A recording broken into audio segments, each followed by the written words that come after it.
వస్తున్నాడు, ఎంత ద్వేషంతో వస్తున్నాడు, ఎంతగా ఏమండి చంపాలని వస్తున్నాడు అనుకున్న అన్న మీకు తెలుసు మెడ మీద పడి ఏసావు ఏమండి యాకోబును ముద్దులు పెట్టి కన్నీళ్లు పెట్టి ఎంతకాలం దూరం అయిపోయావా నా తమ్ముడా యాకోబా, రే ఎందుకురా నన్ను దూరంగా ఉన్నావు, ఎందుకురా ఎందుకురా ఎందుకురా, నేను లేనని నీకు గుర్తుకు రాలేదా, నేనున్నానని గుర్తుకు రాలేదా, ఎందుకురా నీకు ఇంతకాలం దూరంగా అని అమితమైన ప్రేమను కుమ్మరించాడండి, అమితమైన ప్రేమను కుమ్మరించాడు.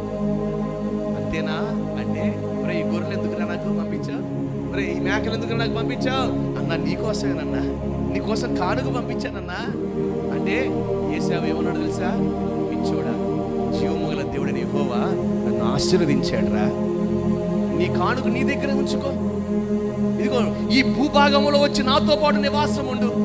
ఎంత గొప్ప కార్యమండి. ఈ రోజుల్లో అలా కనపడుతుందా?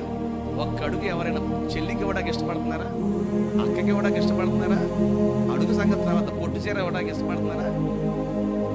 దేవుడు చేసిన ఎంత గొప్ప కార్యం చేసిన ప్రేమే చూపలేదండి, తన స్వాస్థ్యంలో కూడా భాగం ఇచ్చాడు ఏసావు.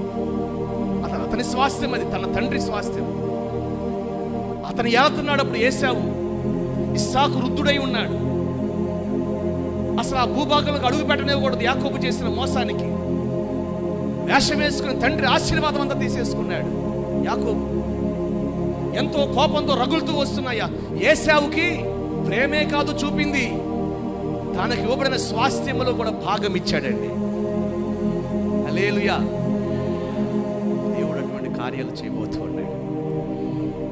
నిన్ను నడిపించే విధానాన్ని బట్టి ఏమండి, ఆయన నడిపించే విధానాన్ని బట్టి ఆయన తప్ప వేరే దేవుడు లేడని నువ్వు తెలుసుకోబోతూ ఉన్నావు.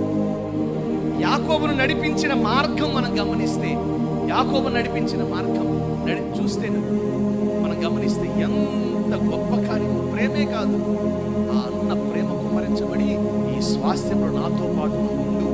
ఈరోజు అటువంటి కానరాట్ల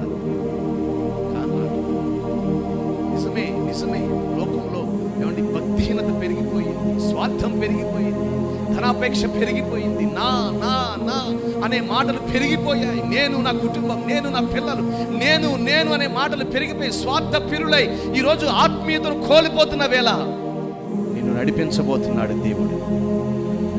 నిన్ను ఆత్మీయుడిగా నడిపించబోతున్నాడు. నిన్ను పరలోకం వైపు దేవుడు నడిపించబోతున్నాడు.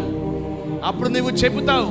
అవన్నీ జరిగిన తర్వాత ఈ మాట చెబుతున్నాడు యాకోబు ఏమని, El Elohe Israel, El Elohe Israel, Israel దేవుడు తప్ప మరొక దేవుడు లేడు. ఎందుకుని అప్పుడు వరకు తెలుసుకున్నాడు. అప్పుడు ఎందుకు తెలుసుకున్నాడు?